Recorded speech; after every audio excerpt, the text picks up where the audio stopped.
Okay, here's another video about Daniel's 70 weeks and a possible modern day fulfillment of that. For people that need kind of a visual, I'm going to make a little timeline here. It says 70 weeks are determined upon thy people and upon thy holy city to finish the transgression and to make an end of sins and to make reconciliation for iniquity and bring in everlasting righteousness and to seal up the vision and prophecy and to anoint the most holy.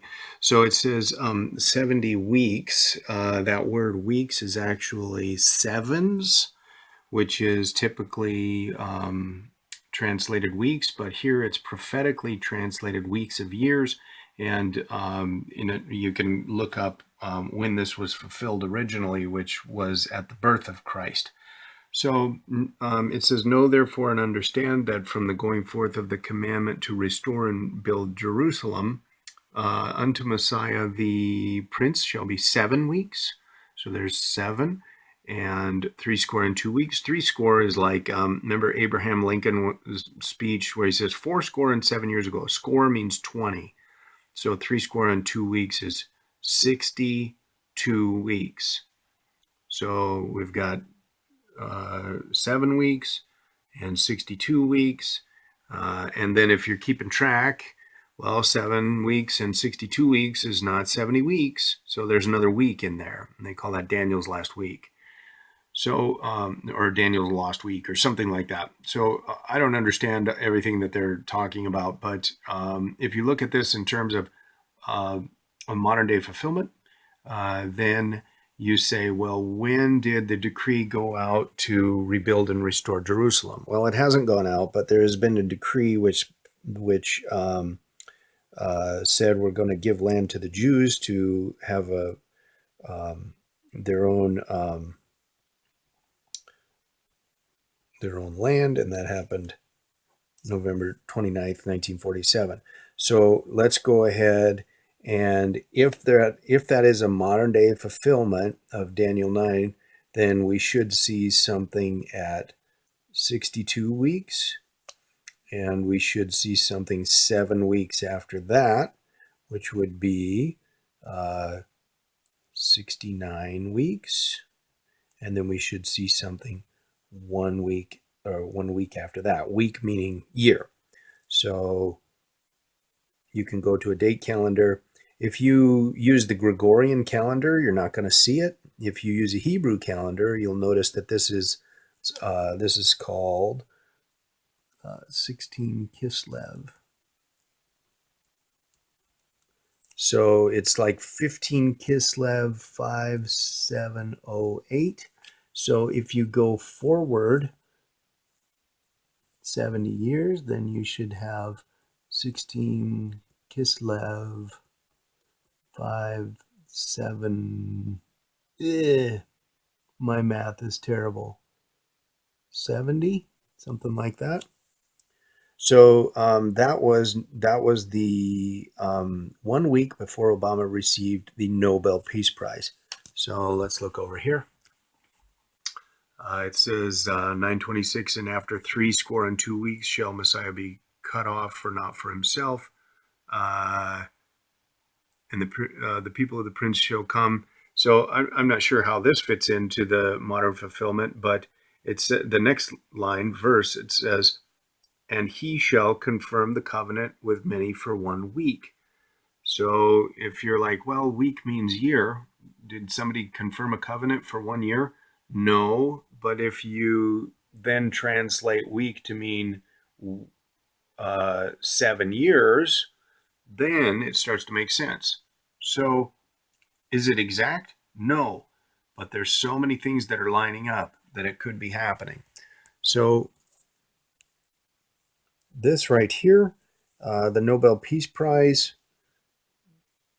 2009 Nobel Prize.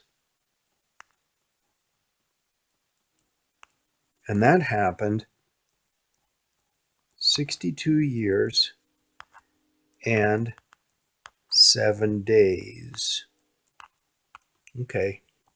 So we've got 62, we've got 0, and then 62 years, 62 Hebrew years and 7 days. What's a Hebrew year?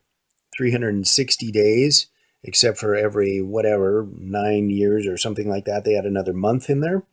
So sometimes it's a little bit behind our Gregorian year. Sometimes it's a little bit ahead. It doesn't continuously fall behind forever. So Hebrew years, 62 Hebrew years plus 7 days is when some major event happened, which kind of corresponds to Daniel 9:27. Then, so we would expect 7 years later something else to happen, because it says, he shall confirm the covenant with many for 1 week. In the midst of the week, he shall cause the sacrifice and oblation to cease. And I'll talk about that in a second. And for the overspreading of abominations, he shall make it desolate. Da, da, da, da, da. So he's going to confirm a covenant with many for 1 week. After that 1 week, the covenant may continue or may not. Well, at the exactly 7 Hebrew years later. So this is, how do we do that? 16 Kislev, and then 16, 17, 18, 19, 21 to 2. Yeah, 23 Kislev is, the 23 Kislev is plus 7 days later. Well, 23 Kislev, 5777. That was just last Christmas, because Christmas, or the day before Christmas happened to be the day before this Hanukkah Eve. It was the 23rd of December, which happened to be the 23rd, 23 Kislev.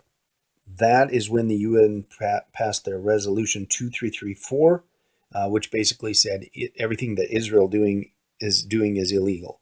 So we have a covenant made with many, starting at approximately 62 years, and it lasts for 7 years, and exactly 7 years later, it ends. Well, what happened in the middle here?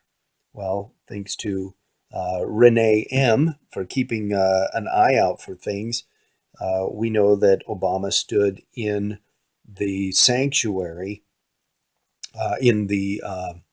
We know that Obama stood in the Church of the Nativity, and he caused the sacrifice and oblation to cease. So, in the midst of the week, he shall cause the sacrifice and the oblation to cease. What sacrifice and oblation? Not animal sacrifice, sacrifice of praise. And so this date right here, I'll write the Gregorian equivalent, December 4th, 2017, is 70 Hebrew years after this. That was today.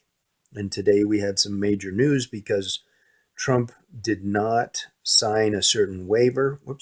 Trump did not sign a certain waiver, meaning that the United States Embassy must move to Jerusalem, meaning that the United States will now declare Jerusalem to be the capital of Israel, meaning that everybody who in the Arab world is going to riot against that, and possibly Jacob's trouble is going to start, which will end in the deaths of many Jews in Jerusalem and Israel. So if this does start to happen and you're in Israel, run for the hills, just like the Bible says. But that time will be cut short, or otherwise everybody will die. So that time will be cut short, and it will be cut short by Jesus appearing in the clouds, by shouting, ripping the heavens open, shaking the heavens, appearing in the clouds, and etc.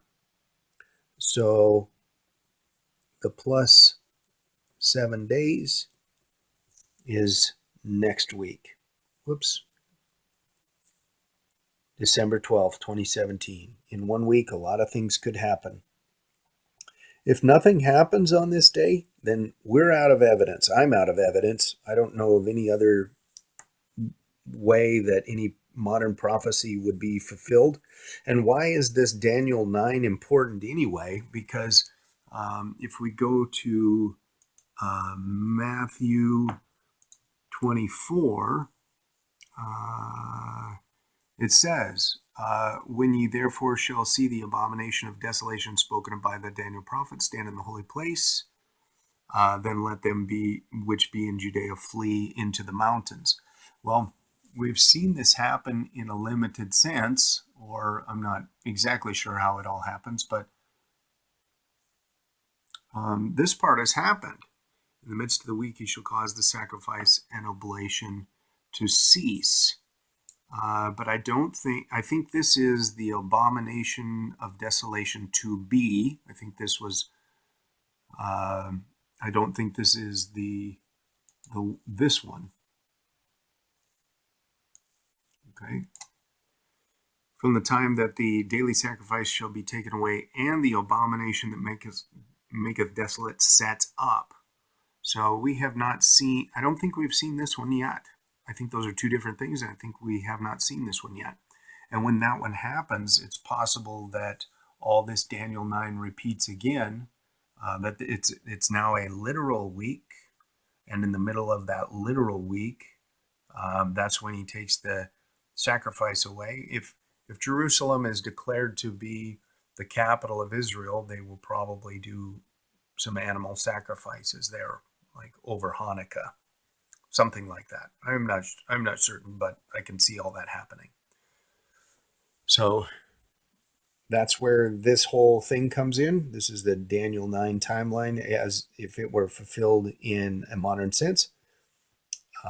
But beyond December 12th, so far there's no more evidence that would point to anything happening beyond December 12th. So if we hit December 12th and there's no more evidence, then I really don't have anything to say other than, I guess, the news events.